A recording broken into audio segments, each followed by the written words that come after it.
Hi folks, Canadian Prepper here. So guys, according to the Department of Homeland Security, the purge has begun. The crops are not growing, and even if they are growing, you can't get them to market because the price of diesel is just too damn high. World War III intensifies by the minute, and we are but one Franz Ferdinand incident away from everything going to hell in a handbasket. So I hope you guys are doing good today. But yeah, Department of Homeland Security issued a terrorist advisory warning.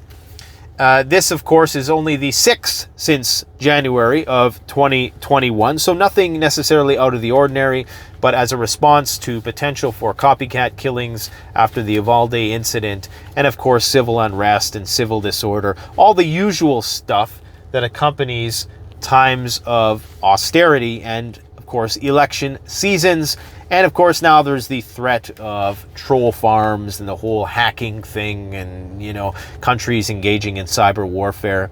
There is a great potential for civil unrest to emerge in Western countries and throughout the world this summer because the World Bank has issued a grim economic forecast, okay? Get this, several years of above average inflation and below average growth are now likely, with potential destabilizing consequences for low and middle income economies, which means civil war in those countries, war between those middle income economy countries, and of course mass emigration out of those countries and illegal immigration into other countries, which will destabilize those countries who are already experiencing high prices, which will prompt nationalism, which will lead to more and more World War III. If you didn't have enough World War III already. It's a phenomenon they call stagflation that the world has not seen since the 1970s, but likely a lot worse because our currency is a lot more inflated now, and there's a lot more modern monetary theory going around, printing money, a lot more quantitative easing in the markets right now. So it's not looking good. In terms of the crops that won't grow, France crop yields will be very poor due to unprecedented drought, down 50% in a lot of places. And this, of course, is significant because Ukraine, Russia, they provide a bulk of the world's grain, or a significant portion of it. Now with Russia controlling the corridors that Ukraine uses to ship its grain, they essentially control the grain markets to a large degree. They've cornered the market, and this is why you've had China hoarding grain for so long. This is why India is restricting the exportation of their grain, because they can see what's coming. It's becoming harder and harder to grow the crops. It's not simply a matter of we can throw more science and money at the problem. You can do that to an extent, but if you don't have cost-effective fertilizer, if you don't have affordable pesticides, herbicides, insecticides, and you don't have a functioning supply chain to deliver all these things, then you simply can't grow things where they're not supposed to grow, which in a lot of cases is what we are doing right now. And of course, you have droughts in the interiors of all the major continents. This is a result of things that are shifting in the climate, we'll say, because I know some people don't like the change word because those Davos idiots, sitting there hypocritically preaching about how we got to do this and we got to do that and we got to raise taxes. Meanwhile, these guys live in 10,000 square foot homes and they're taking, private jets everywhere. If you want to actually lead by example, lead by example. Anyways, we're going on a tangent. But what you need to know is that it's becoming harder and harder to grow the stuff and more expensive to ship it. This is all the more reason why you need to get your garden in. Right now, we have a garden outside on my own property. We also are experimenting with an indoor garden in our new studio, which is going to be sizable. It's going to produce a significant amount of food. So we're experimenting with indoor lighting, a little bit of vertical farming stuff, as well as some solar stuff. And I have somebody I call the soulless soil scientist. That's a ginger joke. She's from the Survival Gardening in Canada YouTube channel, or Gardening in Canada YouTube channel. If you haven't seen our video with her that we just did a week ago, go check it out. We've been working with her on doing more and more gardening videos. A wealth of information. She's going to survive the apocalypse. Probably one of the few in this province. That's not the only dire news on the food front, okay? We also have a shortage of mangoes, Pakistan's mango production to fall by 50% due to heat wave and a water shortage, not counting the fact that Pakistan is literally on the razor's edge of civil war. As close as you can be to civil war without going into civil war. That's where Pakistan is right now. Pakistan's mango production is expected to decline by around 50% this year, which really sucks because I really love mangoes and we can't grow them here. At least as far as I know. They are a pit fruit though, so you'd think, because we can grow peaches, apples, certain things like that. Like for some reason we can't grow mangoes. We can grow apricots, grapes. In certain parts of Canada, we have those hardiness zones that will accommodate that. But so expect the price of mangoes to skyrocket. California is also struggling, of course, with water, and this is huge. It's not getting enough attention, in my personal opinion. This is where the majority of the fruits and vegetables and nuts and things like that we in North America enjoy come from. That's the, I don't know if you wouldn't call it the bread basket, because that's the Midwest, but it is where we get all our micronutrients from. And eventually it's going to get to the point where you're just not able to grow stuff there, or it's going to cost so much to get water to grow the crops, on top of the fact that the fertilizer prices are rising because of the whole war thing. It's just, you need to plant a garden now, okay? Because there used to be a time when it wasn't really a good use of your time to plant a garden, because you could go and get everything cheaper at the store. You could work a minimum wage job, take that $10 an hour, and go buy a lot more produce than you could if you were to invest the 1 hour of labor yourself on your own personal garden. Nowadays, that is totally not the case. Good luck working a minimum wage job for an hour, buying produce. What are you going to get yourself? Like 2 little things of berries or something? For the hour that you could invest in a garden, let nature do the work. The government can't tax it yet. You got to do it. You're going to save yourself thousands of dollars. The money that you save, you can put in your gas-guzzling Toyota Tundra monstrosity if you're an idiot like me and you're still driving one around. Okay, so what else is in the news? Now, one of the biggest stories, I think, right now, a lot of the pro-Russian guys think that the Russians got this cased, and, that now Zelensky's going to come to the negotiating table and it's going to be all sunshine and rainbows. Nothing could be further from the truth. Do you really think that they dropped $40 billion on this problem, which hasn't even got there yet? Do you really think that NATO would be talking about a long-winded war of attrition? Do you really think that they wouldn't be sending long-range weapons, long-range missiles? And I know some people are going to say, well, they're only sending medium range right now, but eventually they're going to move the goalpost again. It's going to be long range. And the armaments after this are going to be the big stuff, the fighter jets and all the rest. That's what they're moving towards. Do you really think that that's just going to suddenly stop? Do you really think the Russians are going to feel secure? Like, if you're looking at it from that side of the fence, knowing that, okay, now they have these long-range weapons.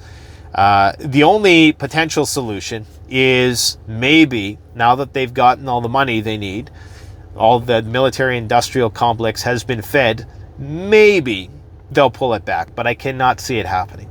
Every other indicator points to this thing escalating out of control. In fact, Moscow has moved the threat further, has basically said that they're going to move the threat further away if long-range weapons are supplied to Kiev. So what they're saying is, we're going to move the threat further away from our borders to match the range of the missiles that you're sending. So you send 500-kilometer missiles to Kiev, we're going to make sure that we have cleared 500 kilometers from our border, which of course necessitates going deeper and deeper into Ukraine, meaning continuing the war effort. Russian President Vladimir Putin has already commented on the situation that will emerge with the arrival of new armaments, and I can only add, this is Lavrov speaking, that longer range armaments you supply, the further away we will move from the territorial line beyond which, for what he calls, neo-Nazis can threaten the Russian Federation. So this war is going to continue to get out of hand. The media is taking a bit of a respite from it, But that doesn't mean that the next phase, the next panic, isn't right on the horizon. Because we also have Belarus, who I talked about yesterday, who was mining their borders with Ukraine. Why would you ever do that if everything was fine, right? Belarusian army has now begun peace to wartime transition drills. So they're right on the precipice of getting ready for all-out war. The main thrust of these drills, being carried out by Belarus, is to carry out a whole set of consecutive training sessions involving all categories of army personnel, military units, and command centers who are to practice concerted measures for peace to wartime transition, the Defense Ministry said on its Telegram channel. So all of these things are indicating an escalation, not a de-escalation. But the people who are very pro-Russian would have you believe that, the Russians, they got the Donbass now pretty much under control for the most part. Not quite yet, but they're winning. And even the Western media admits that. A lot of people take that as, okay, everything is fine now. It does not seem like the greater geopolitical picture is ultimately going to end that way.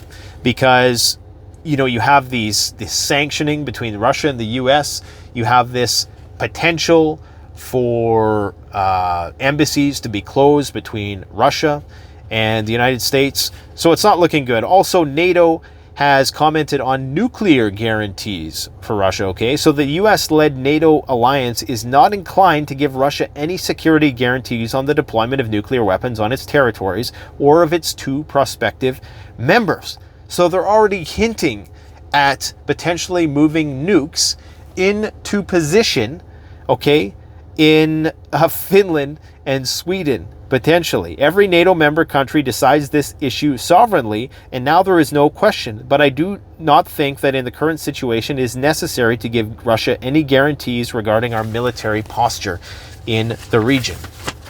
The decoupling continues.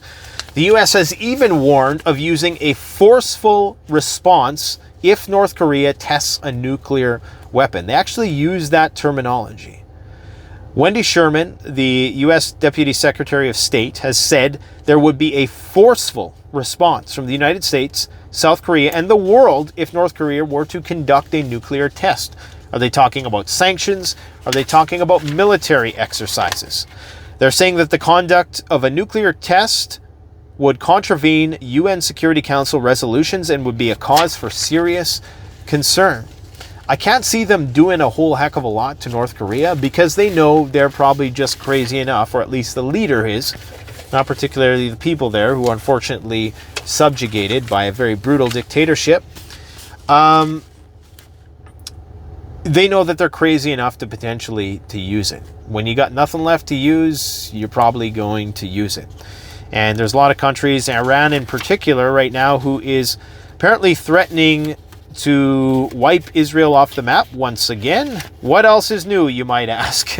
Not much else is new, but our Iranian general has commented, I don't have the article here, but they're basically boasting about how they have they've increased their drone capabilities as a result of reverse engineering some US tech that they hacked. They hacked a Predator drone, I believe, a few years ago. They copied that. They got all these drones in deep underground military bases and long-range missiles and all the rest. The problem is Israel has nukes, or no, wait, they don't have nukes, or they do have nukes. They say they have nukes, but they say they don't have nukes, or it's kind of a strategic ambiguity type approach that they have.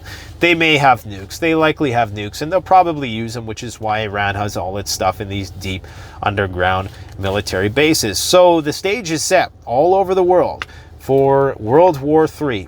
All we can do right now is grow a garden, hit the gun range, and get your body armor, because as we're going to be talking about in the next video, it's not looking good on that front. I told you guys. I told you they were going to do it, and they're doing it. Anyways, the Russians aren't doing too bad, though, considering that their budgets the revenues for the budget are up by 35% in Q1 as a result of oil and gas revenue soaring by 1.8 times. Look at that. I wonder if this is backfiring yet. What else do we got going on here? I think we've talked about quite a bit today. Yeah, guys, the world it appears, is going through a very, very dark time. And it's gradual. It's so gradual. And this is, I made a video, I think back in 2020, where I talk about one of the most terrifying scenarios is not going to be an abrupt apocalypse. It's going to be a long-winded apocalypse, because in an abrupt apocalypse, at least you have the breakdown of rule of law, and you don't have to be bogged down with, you know, excessive rule of law brought by government bureaucracy in the form of, you know, lockdowns and, you know, increased militarization of the police and all the rest.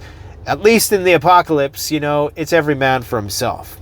But the problem with a long-winded degradation of the social order is that it's going to be, you're not going to really know it's happening, for one, or it's going to be happening so slow and so gradual. You know, like the price of gas is just going to keep ticking up, and they're going to say it's this and they're going to say it's that, and you know, the price of food is going to continue to tick up, and crime is going to become a little bit more rampant, and the government is going to militarize itself more and more and bring in more and more regulations and restrictions on your individual rights and freedoms and civil liberties, as you need those more in order to fend for yourself, right? And of course, the wars are going to, and the war rhetoric is going to continue, and the crops are going to start failing here and there, and you're going to start seeing these hiccups in the supply chain, because we're in this globalized world now where, you know, the Russians have the stuff to make the chips, and the Taiwanese have the manufacturing base to make the chips, and the Chinese have the rare earth metals that go into a lot of these electronics as well, and it all comes together to make American weapons that they're threatening the world with. You know, it's in order to maintain the sovereign, or the supremacy of the U.S. dollar, I should say. It's going to be a slow grind, it's looking like. Unless the bombs fall, then I guess it's going to suck. But, you know, the rate we're going, we could see just a long-winded, multi-decadal decomposition of society. Let me know what you guys think in the comment section below. How's that for leaving you with a happy thought? Go and check out some of our most recent Blue Strip videos, guys. They're a bit more cheery than this, and I even crack a joke or two. It doesn't happen that often, but you know, you gotta keep your chin up, okay? And not all is lost. There's always opportunity. There's always opportunity, so long as we're alive and kicking on this earth. If you want to support the channel, please just give the video a big thumbs up. I greatly appreciate it. If you want to subscribe, that's fun too. Or even go and check out CanadianPreparedness.com. Get yourself some preparedness food. We do have a few different peak varieties, peak refuel varieties. But I must say, I'm going to say one final thing. Because of this whole avian flu situation, they're restricting the chicken that can go cross-border. So even though we get peak refuel is made in the United States, even though it's made in the United States, we can't ship it back to the United States because, of course, some guy who works for the government at the border is a moron. You know, I'm just going to say it. And they don't understand, I guess, that something that was made in the U.S., that bird flu cannot jump into a Mylar sealed package. Anyways, you can order anything if you're in the States except the chicken varieties. We do have a few left. Thanks for watching, guys. You stay safe. Canadian Prepper out.